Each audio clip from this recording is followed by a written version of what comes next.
In this video, we will review the capabilities and features which the Display5 CMS makes available to us to create a panel layout for a new show. Having just clicked on the Create Your Template button, we are presented with this window to create the panel layout for our show.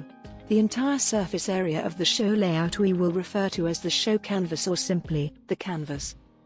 We can see at the top of the screen a reference to the type of template we are working with, and the show resolution, which, in this case, is 1280 by 720.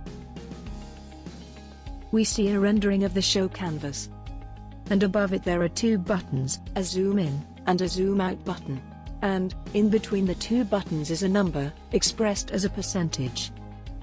The number is telling us the degree to which the canvas is zoomed in, or zoomed out. The initial zoom factor is automatically generated and depends on the size of the canvas.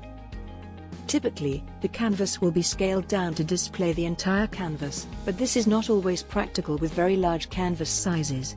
A good example of a very large canvas size would be an 8K screen which is 7680 pixels by 4320 pixels. By clicking repeatedly on the zoom in or zoom out button, our view of the screen canvas will zoom in or zoom out proportionately, increasing or decreasing 10% with each click.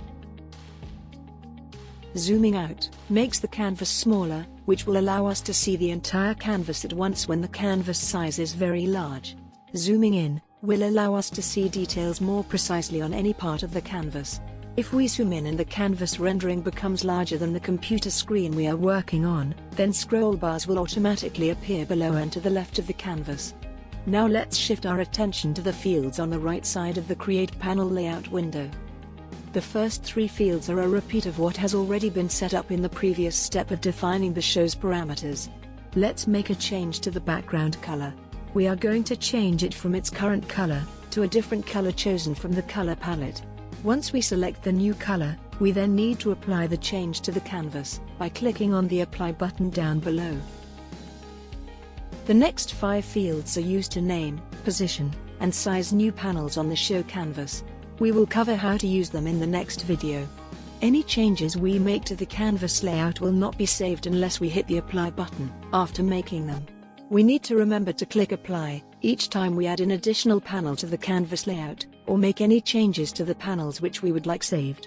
In the next video we will build a panel layout on the show canvas.